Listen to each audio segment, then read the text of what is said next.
বল দুটো কত কষ্ট করে ঘর থেকে চুরি করে 20 টাকা নিয়ে বেঁচে করে এই স্প্রাইটটা আর এগুলো কিনলাম। কতদিন পরে পেলাম গো দিবা, ঘরের লোকগুলো যা কিপ্টে টাকা দিতেই চায় না।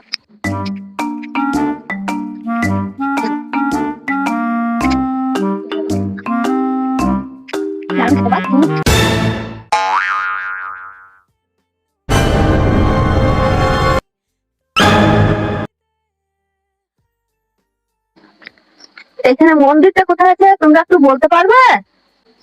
মন্দির যাবে তো তুমি? হ্যাঁ মন্দির যাবো। চলো আমরা দুজনে মিলে তোমাকে ভগবানের কাছে পৌঁছে দিয়ে আসছি।